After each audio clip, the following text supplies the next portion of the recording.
Hey folks, it's David at Jab to Win Finance doing the weekly update for week ending 10/5/2018. This is episode number 7.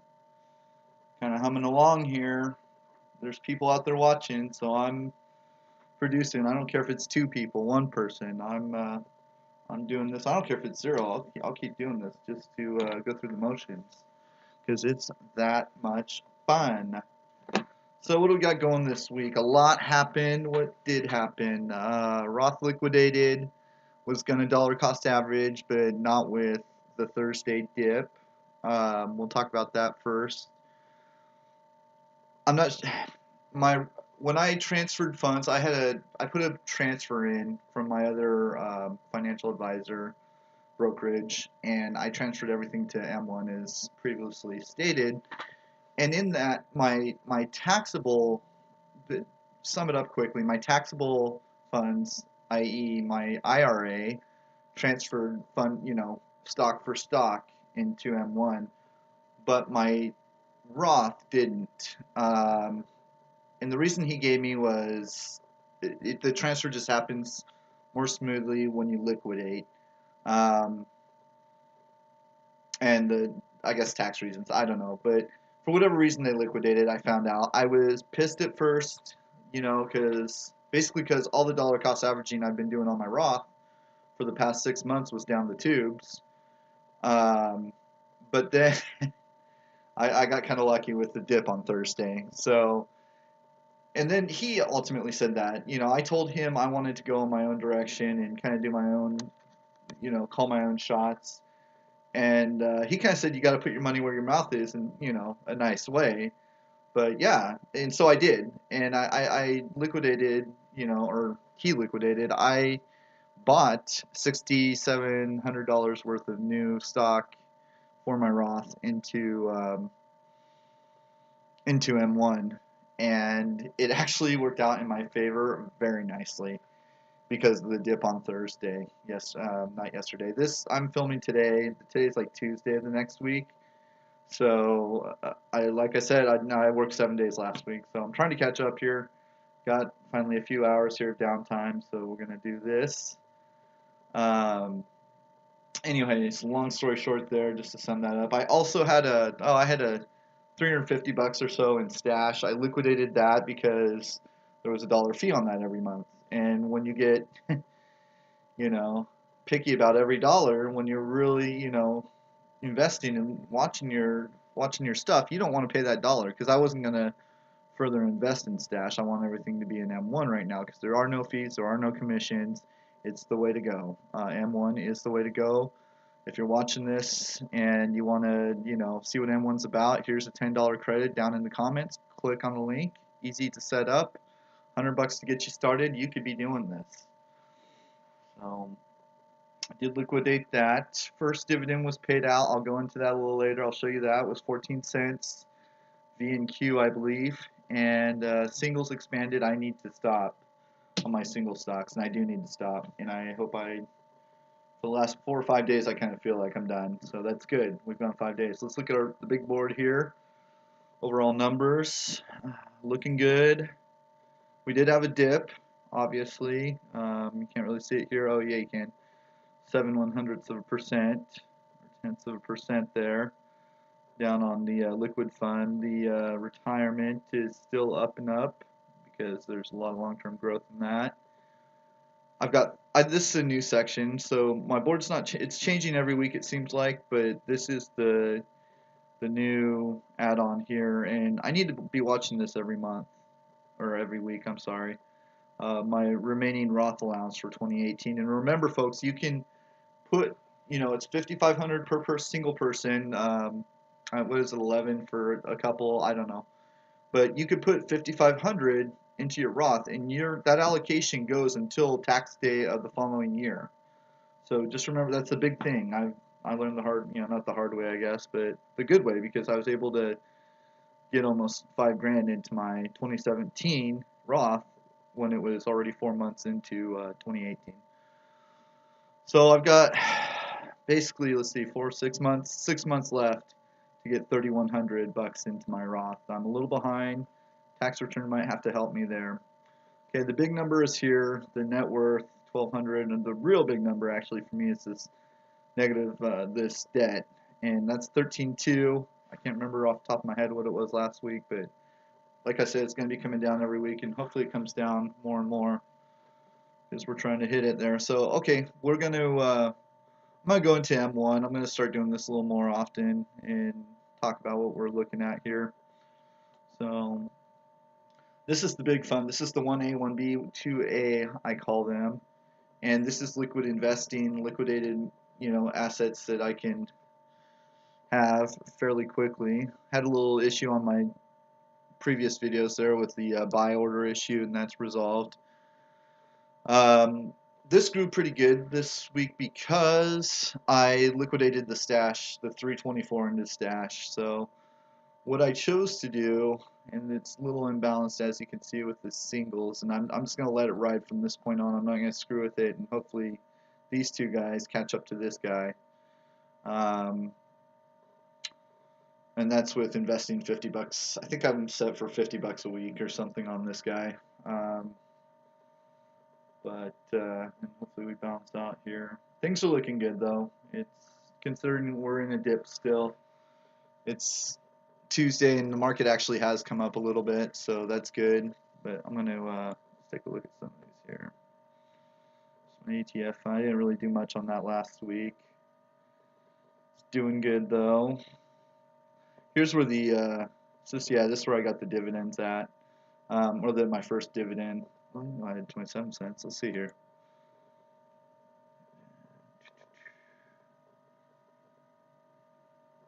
How do you look at these dividends?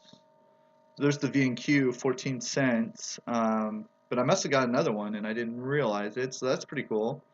Let's see if we can find the other dividend. By doing that. This looks new. Oh, cool. Holy smokes, I got a bunch of dividends. So this first time first time seeing this. All these stocks were bought last week, I think. Or within the last month anyways. So that's pretty cool.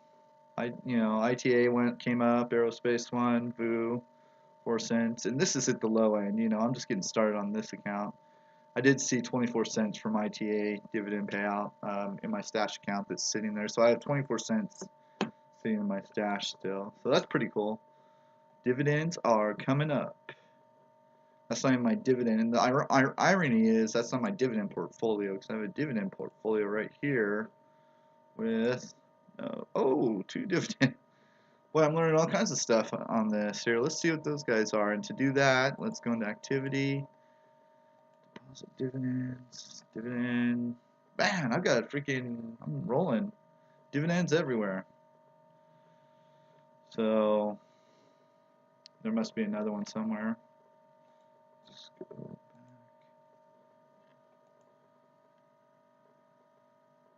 Oh no, dividends. Holy smokes. Oh no, we already saw that one. So anyways, okay, I'm getting a little sidetracked here. Okay, so first dividends are paid, that's established, and that's exciting. That's, I've only been in M1 now for, not even a month. I think about 3 weeks, and dividends coming up. We're in a dip right now, so that's not too good. Let's go to this real quick. Maybe I can show you my Roth.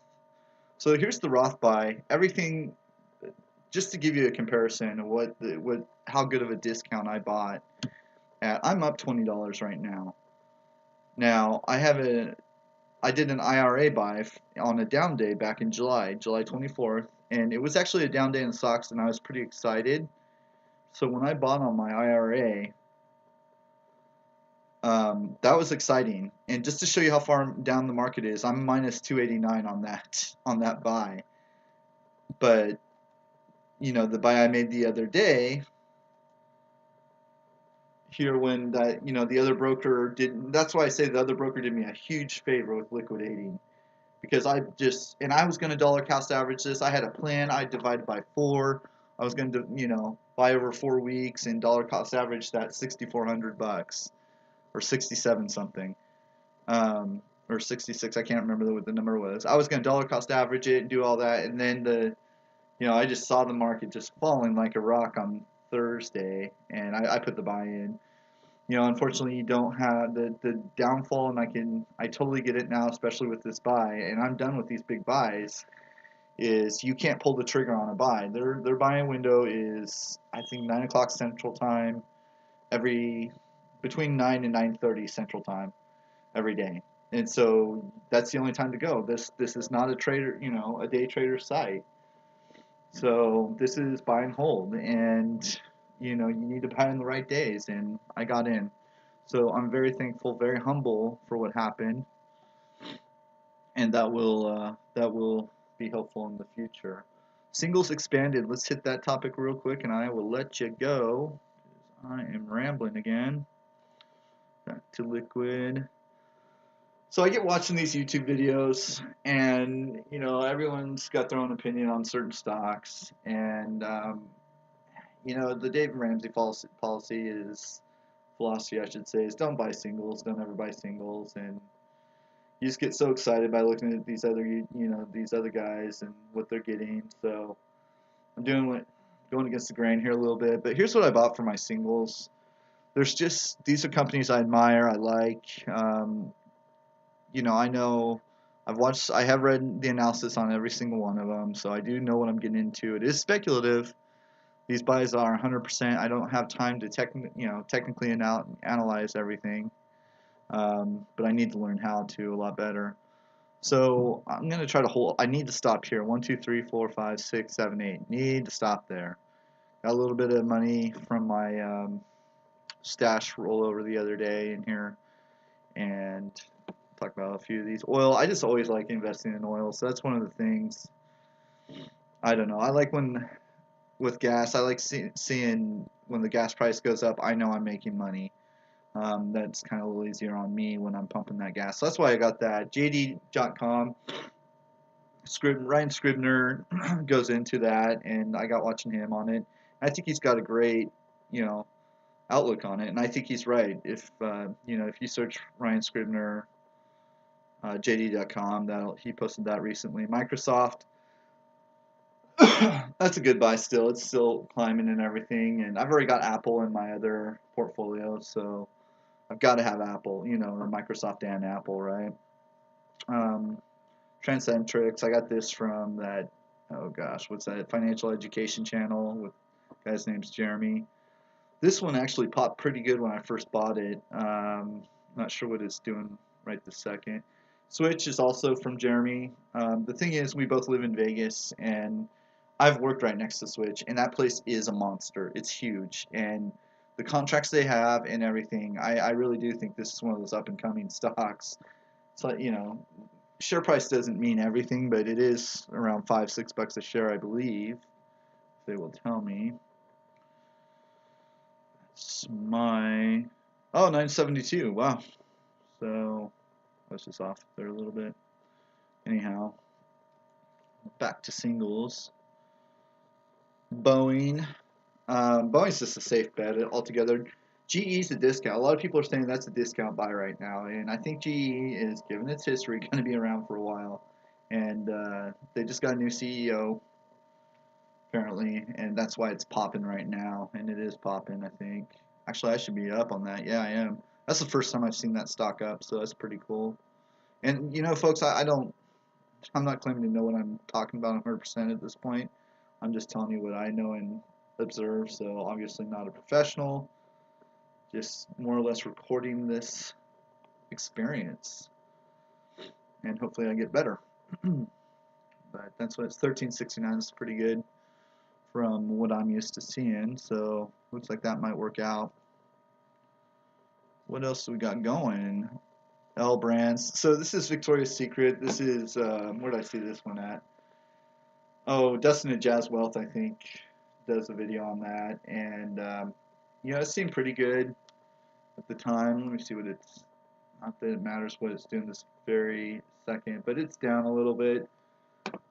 I think they got Bed Bath and Beyond too, and there's just some value in this stock, so I'm going to keep it. I toned it down a little bit. I was a little heavy into it, but I wanted to put some other room towards it. So that's why I didn't do the singles. But I want to stop here with the singles buy.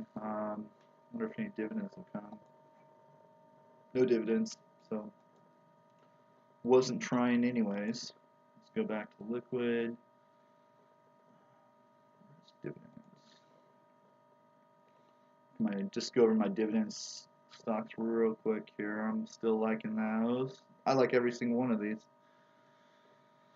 So hopefully I keep that solid and just kind of doing my, what's the goal? The goal is $700 a month, I think. Go back to portfolio. Let's go to my allocation tab.